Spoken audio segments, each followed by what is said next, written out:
It's been so many years since I have seen any finished artwork. I don't remember anymore what is the sensation of finishing an artwork.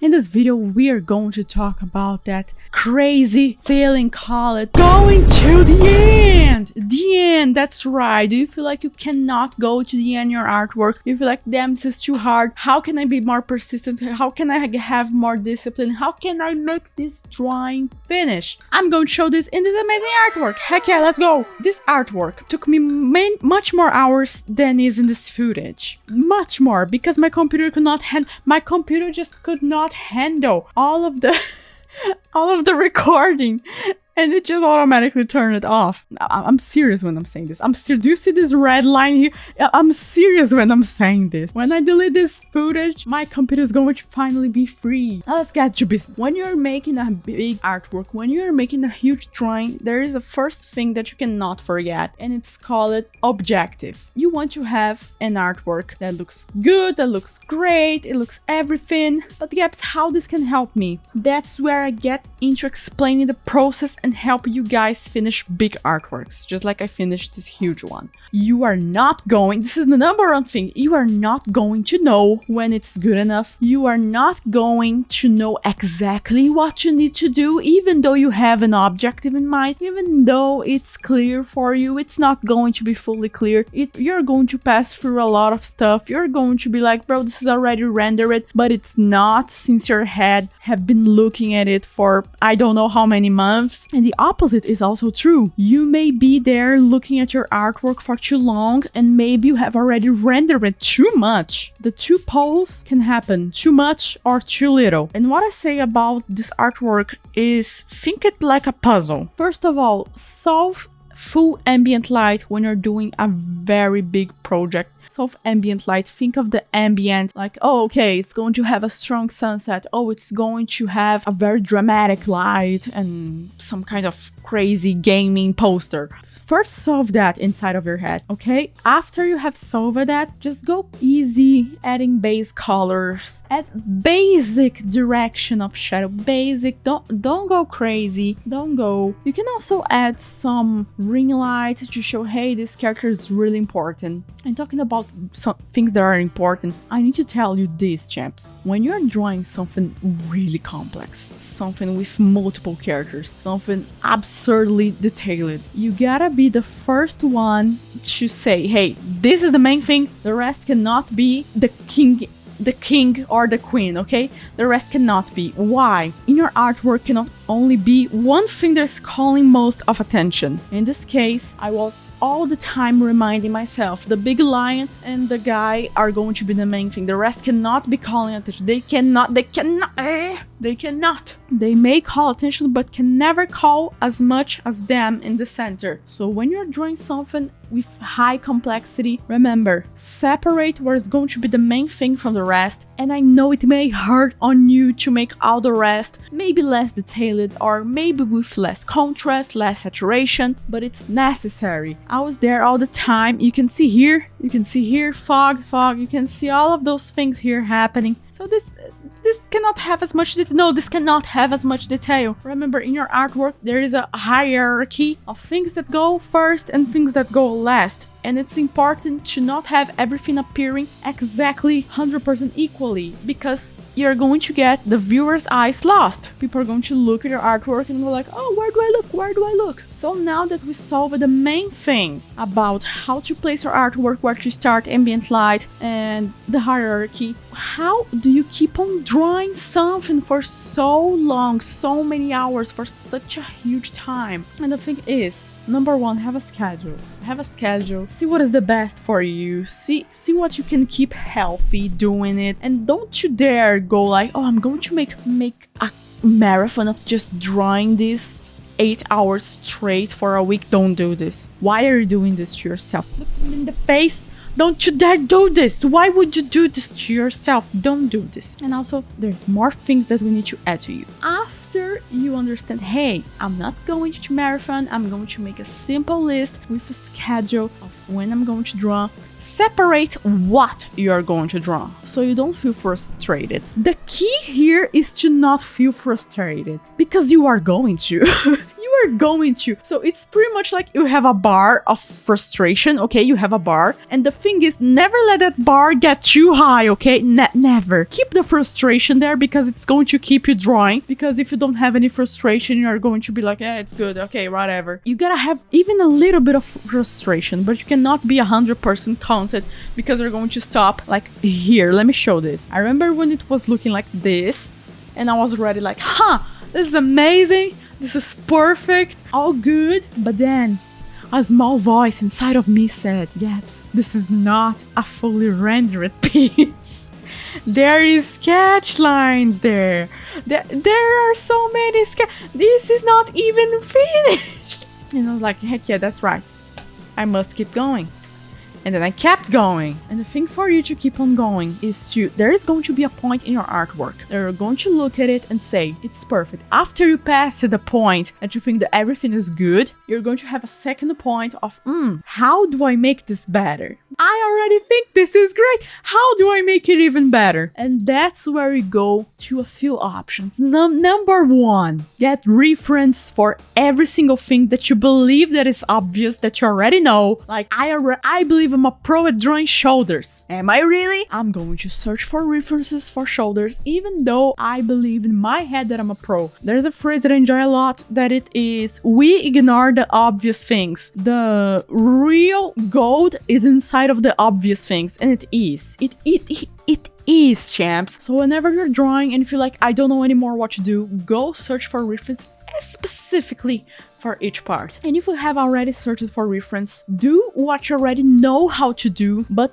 get it to the next level. As an example, for me, drawing for fur is already on automatic. For you, you can be drawing eyes, you can be drawing legs, I don't know. But for me, drawing fur is automatic. So that is the point that I need to get myself out of the automatic, take out from the unconscious working and get back to conscious, get back to prefrontal cortex working, to thinking, take out the monkey working. No, take out the monkey was already working on automatic. You are going to work. Yes, we are going to work right now. So we're going to make all of the brain part of, hey, I know I normally draw fur like this, but why not add hair strands? Why not add highlight here? Why not add this here? What happens if I add this here? Is this too much? Should I make a better gradient? Should I make it more refined? Should I make it go into a different direction? You're really going to make your brain hustle, get the grind. Your brain's going through the grind. Your brain's going to be all the time on crazy, like hard processor,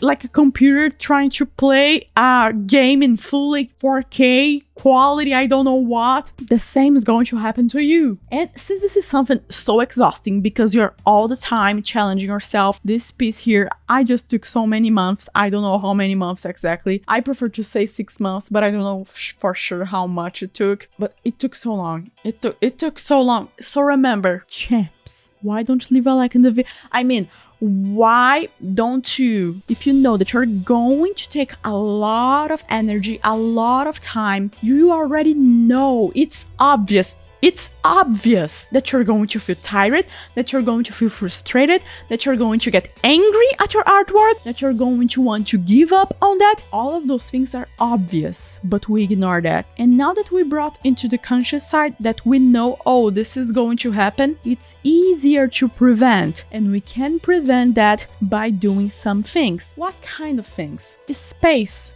between each drawing session.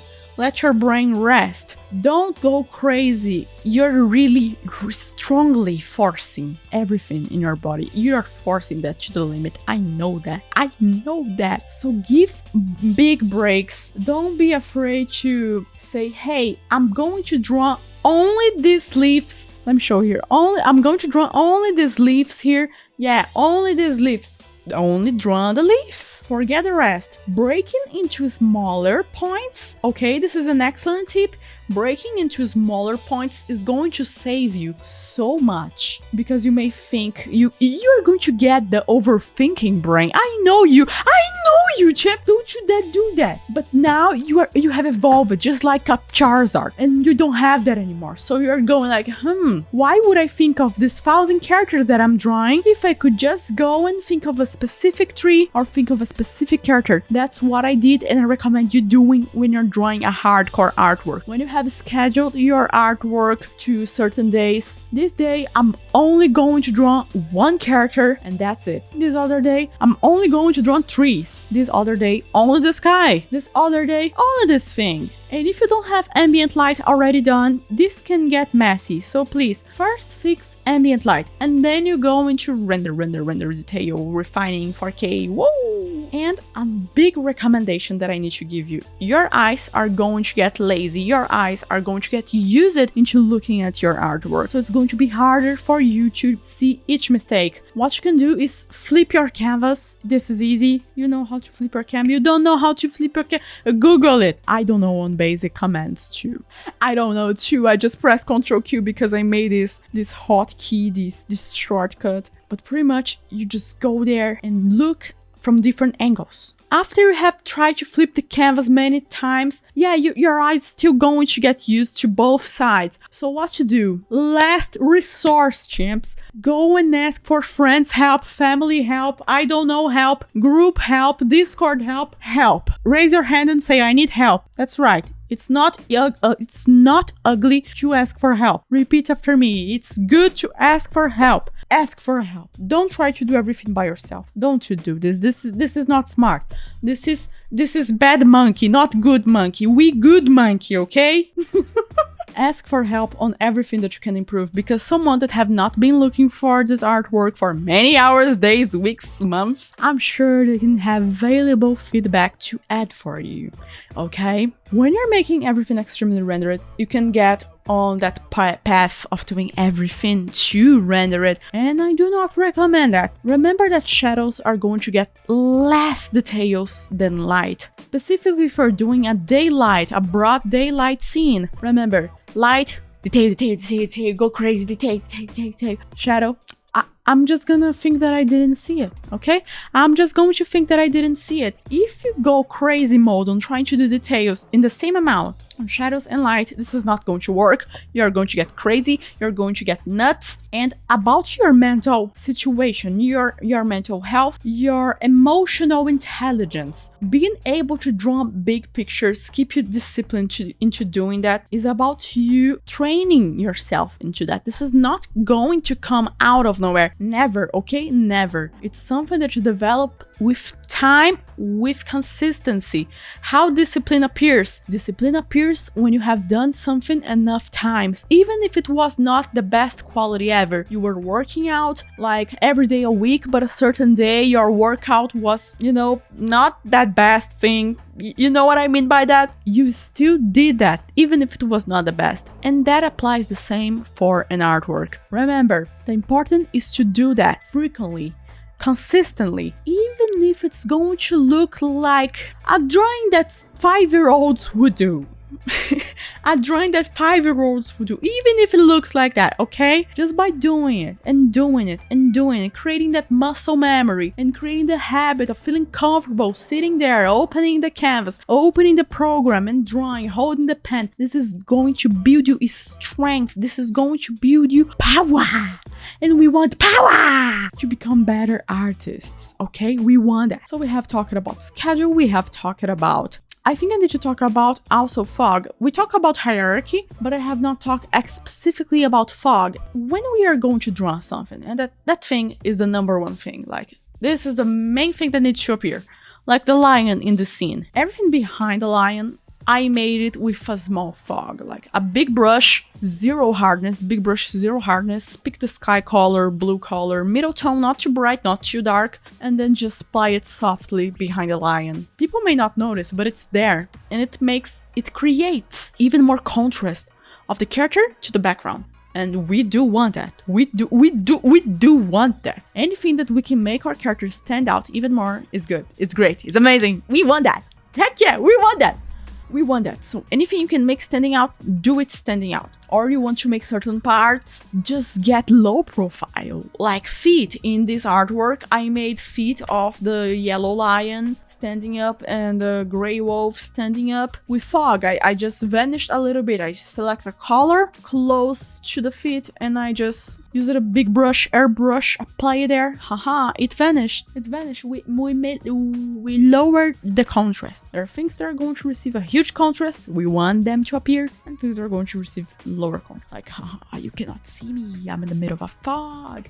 You cannot see me. And I need to recommend you guys, when you're drawing nature, don't go crazy on trying to draw everything on standard brush. I am a huge defender of a standard brush, but I don't think you should use that everywhere. As an example, faraway trees or grass. You know how repetitive it is? Use brushes. I used in this picture Devin Ellicourt's brush pack. It's a free brush pack, anyone can get it, but it helped me so much to render after the flowers, the grass, the trees, everything, and to save time. We need to save time.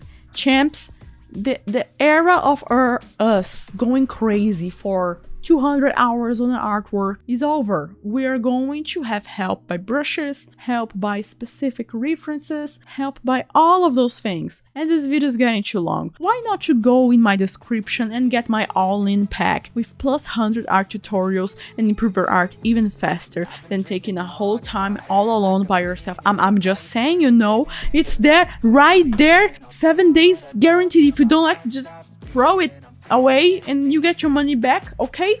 Or even better than that, you have saved streams. That's good. I love you all. Stay awesome. Persistence, discipline is something that you build over time. There's no magic trick. There's no, oh, this is the fast way. And it's something that you train each day more. Even if your training was not good, even if your training was a 0 out of 10, it's something possible to get. But it comes with consistency. It comes with making it easy for your body to make it. Like becoming automatic. Oh, I gotta go and do this. Okay, you're amazing, champ. You can do huge pictures. You can do amazing, outstanding, refined pictures with incredible ambient light, magic and fantasies and warriors and all of those things. You can draw that. You can. You just need to walk through the path of consistency, through the path of getting up again.